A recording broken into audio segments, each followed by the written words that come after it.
sampaikan di briefing tidak sedetail ini ya. Agak maju aja Mas ya biar kelihatan. Ini Pak, jadi ada yang namanya fatigue management atau cara kita bisa mengatasi dan juga mengatur daripada yang namanya kelelahan ya Pak.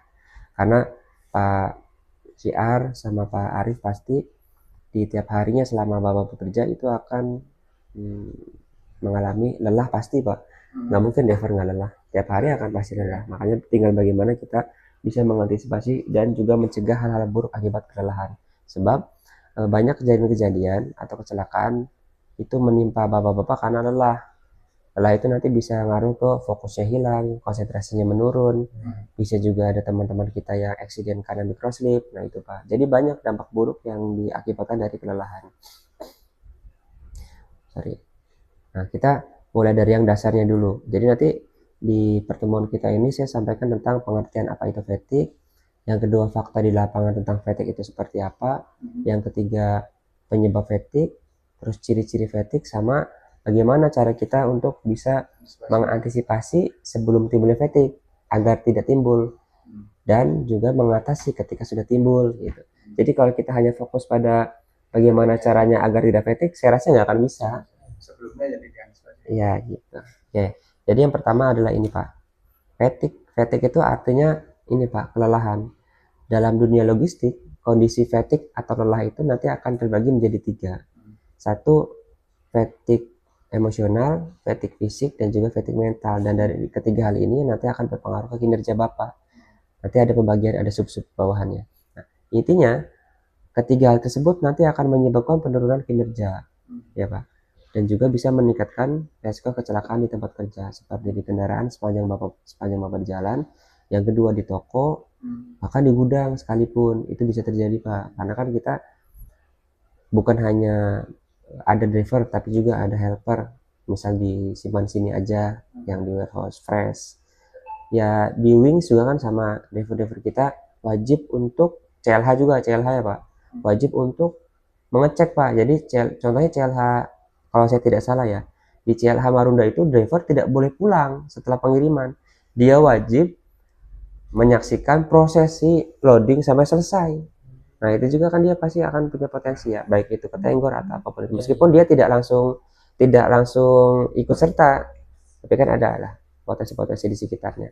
Nah selanjutnya kalau kita bicara tentang fakta Pak, transportasi dan juga logistik itu menempati urutan ketiga dari kasus kecelakaan kerja yang persentasenya itu 18% kalau kita.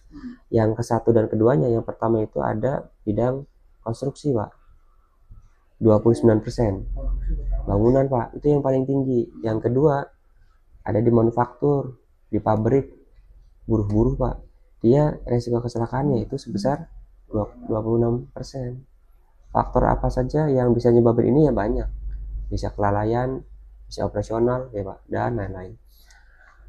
Kalau di kita hampir 30% kecelakaan kerja di bidang logistik terjadi akibat kelelahan, hilang fokus, hilang konsentrasi, terjadi kecelakaan.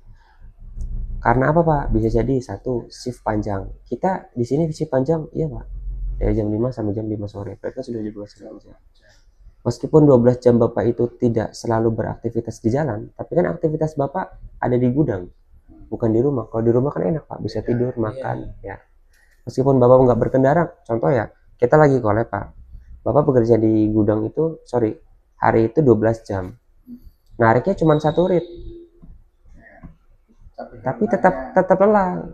Karena bukan, betul, tapi karena bukan waktunya istirahat Pak. Bapak bisa tidur di mobil bisa, tapi kan tidak berkualitas. Gitu. Ya. Hilang.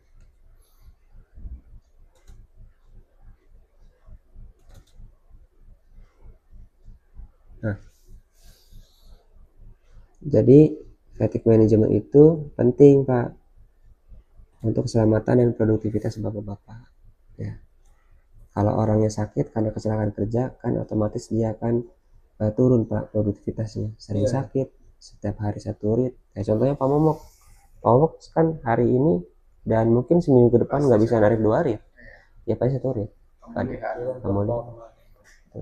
Nah, sudah ya Pak, kita sudah sama-sama tahu fatigue itu capek. Ya, dan kita berada pada urutan ketiga.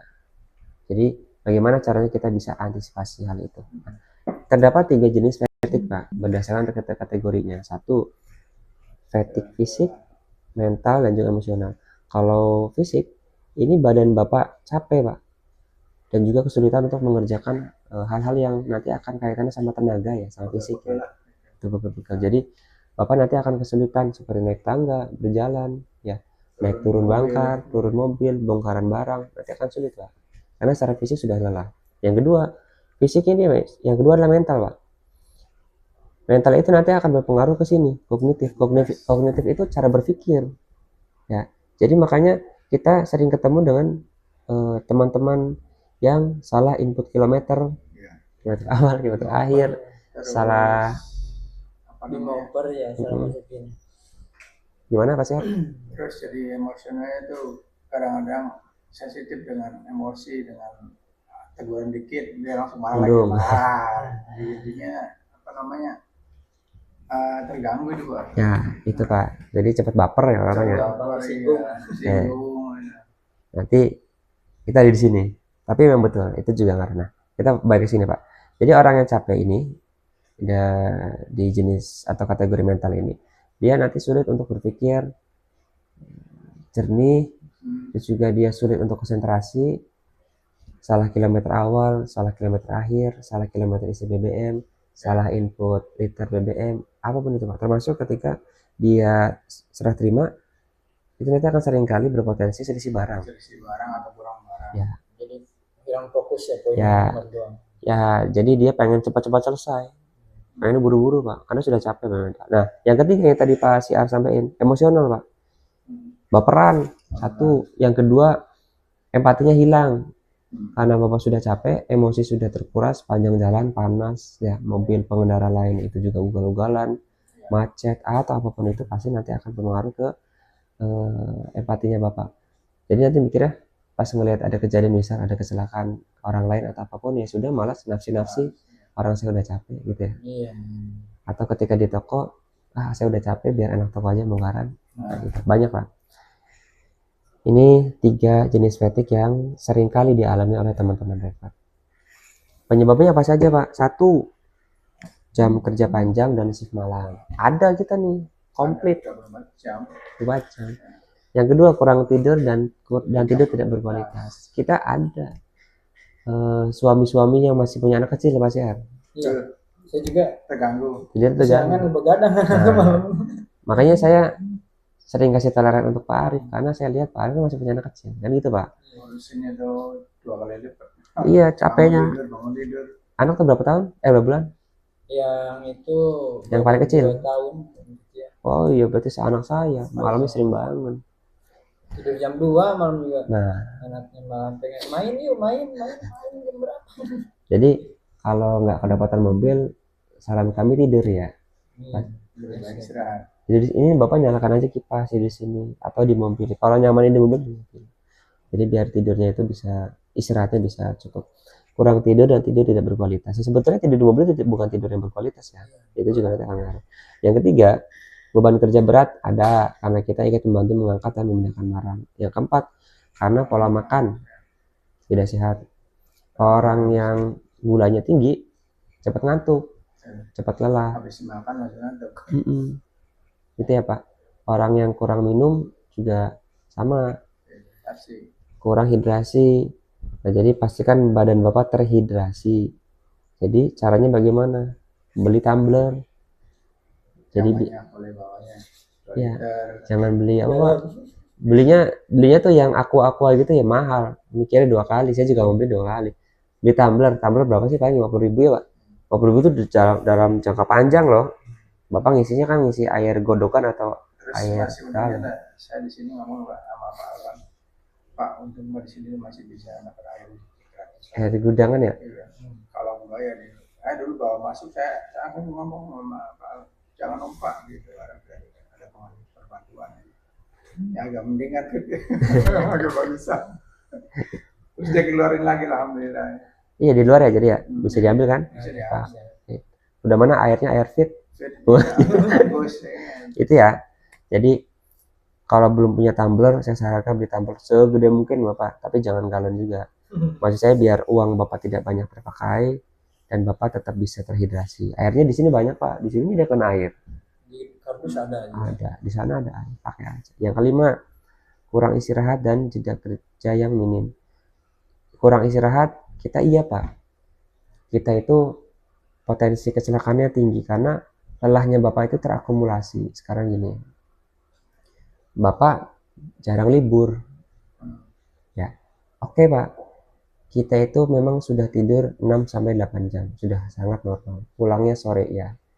Cuman yang dikhawatirkan adalah kelelahan yang terakumulasi. Orang itu kenapa diberikan libur? Biar dia bisa bed rest. Dia bisa mencharge badannya Pak. Mau sama keluarganya, apa dia tidur full seharian. Yang penting kan ada waktu untuk istirahat di rumah. Dan kita belum bisa memenuhi itu secara maksimal dengan keadaan kita yang seperti ini. Makanya kami juga agak riskan tentang yang lelah terakumulasi itu Pak. 1 hari 2 hari memang nggak capek Pak. Cuma 1 minggu nggak libur, lelah. Jadi lelahnya tuh numpuk terus. Ya, pas numpuk terus, nah udah. Nanti dia akan tadi Pak, emosinya terganggu, kerjanya jadi nggak nyaman. Kayak aduh kerja di sini diforsir banget ya. Secara mental juga iya sama, apalagi secara fisik. Tidur memang cukup, cuman badan pada sakit. Ya, jadi kita juga sedang mengupayakan agar kondisi di DC Plumbon bisa kembali seperti awal lagi. Dengan penambahan 2 driver yang sedang proses railing. Harapannya biar teman-teman yang waktunya libur, waktunya standby dan call yang seperti dulu, ya kan? Datang, foto, terus pulang. Yang keenam, tekanan kerja tinggi, Pak. Seperti target ketat, deadline cepat. Nah, kalau di DC Plumbon ini tidak terlalu karena sedang lah Pak, tidak seperti Kemang yang dulu jam masih di ya Tegal Brebes harus datang sekian ya, apa namanya, pulang jam 10 malam. Nih Pak Siar dulu pas di Sawi misalnya pulang jam 10 malam, itu tuh unit langsung dimuat. Pak Siar cuman dikasih waktu 8 jam. Nggak tahu Pak Siar mau tidur atau gimana, yang penting hitungan waktu dulu ya, hitungan waktu dulu, yang penting 8 jam setelah Pak Siar pulang harus berangkat lagi, berarti 10, 11, 12, 1, 2, 3, 4, 5, 6. Misal drivernya